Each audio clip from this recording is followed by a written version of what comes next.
Assalamualaikum warahmatullahi wabarakatuh.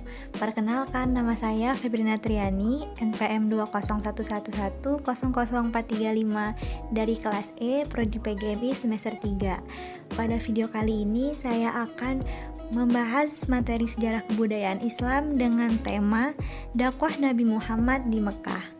Nah, video ini saya tujukan untuk memenuhi tugas ujian akhir semester mata kuliah Sejarah Kebudayaan Islam yang diampu oleh Ibu Eka Tusiana, MPD.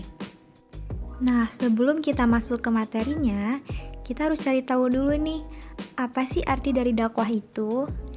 Dakwah adalah mengajak orang lain kepada ajaran Allah. Nah, selanjutnya kita akan membahas tentang masa awal dakwah Nabi Muhammad SAW. Nabi Muhammad diangkat menjadi Rasul pada usia 40 tahun.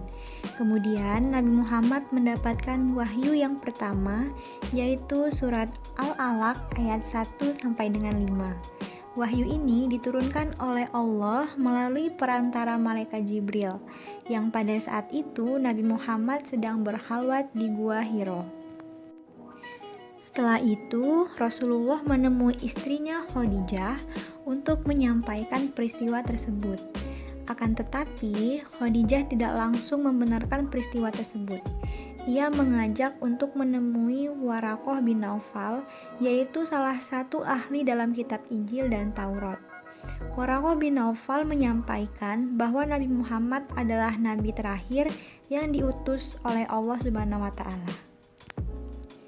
Nabi Muhammad SAW mulai berdakwah setelah turun wahyu yang kedua, yaitu surat Al-Mudaththir ayat 1 sampai 7. Dalam berdakwah, Nabi Muhammad memiliki dua strategi. Yang pertama yaitu dakwah secara sembunyi-sembunyi, dan yang kedua dakwah secara terang-terangan. Strategi yang pertama yaitu dakwah secara sembunyi-sembunyi atau biasa disebut dengan syirriyah. Dakwah ini disampaikan kepada orang-orang terdekat Rasulullah, yaitu keluarga, sahabat, serta kerabat. Nabi Muhammad melakukan dakwah secara sembunyi-sembunyi selama 3-4 tahun di rumah sahabat yang bernama Arqam bin Abil Arqam. Adapun orang-orang yang pertama masuk Islam pada masa dakwah sembunyi-sembunyi ini disebut dengan As-Sabiqunal Awwalun. Berikut ini adalah orang-orang yang termasuk ke dalam As-Sabiqunal Awwalun. Yang pertama yaitu Khadijah binti Khuwailid, yang kedua Ali bin Abi Thalib, yang ketiga Abu Bakar Asy-Shiddiq, yang keempat Ummu Aiman, yang kelima Zaid bin Harisah, yang keenam Utsman bin Affan, ketujuh Zubair bin Awam, yang kedelapan Sa'ad bin Abi Waqqas, yang kesembilan Thalhah bin Ubaidillah, kesepuluh Abu Ubaidah bin Jarrah, dan yang ke-11 Arqam bin Abil Arqam. Strategi dakwah Nabi Muhammad yang kedua yaitu dakwah secara terang-terangan atau biasa disebut dengan jahariyah. Dakwah secara terang-terangan terjadi setelah turunnya surat Al-Hijr ayat 94 yang merupakan penanda untuk berdakwah secara terang-terangan. Dakwah secara terang-terangan ini dimulai sejak tahun keempat dari kenabian. Cara Nabi Muhammad berdakwah pada masa ini adalah dengan mengundang kerabat dan orang-orang terpandang dari suku Quraisy dalam jamuan makan malam.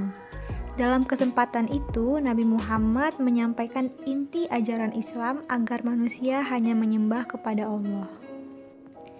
Namun, tanggapan dari kebanyakan orang saat itu, hanya sedikit orang yang mau menerima ajakan Nabi Muhammad, yaitu Hamzah bin Abdul Muthalib, yang merupakan paman dari Nabi Muhammad.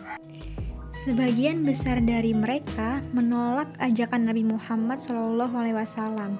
Bahkan, paman Nabi Muhammad sendiri yang bernama Abu Lahab sangat menentang dakwah dari Rasulullah. Alasan kaum kafir Quraisy menolak ajaran Nabi Muhammad adalah yang pertama, persaingan merebut kekuasaan, yang kedua, hilangnya kasta, yang ketiga, hilangnya perdagangan patung, yang keempat, larangan taklid kepada nenek moyang, dan yang kelima, takut akan hari kebangkitan. Mungkin hanya sekian materi yang dapat saya sampaikan. Lebih dan kurangnya saya mohon maaf. Wabillahi taufik wal hidayah. Wassalamualaikum warahmatullahi wabarakatuh.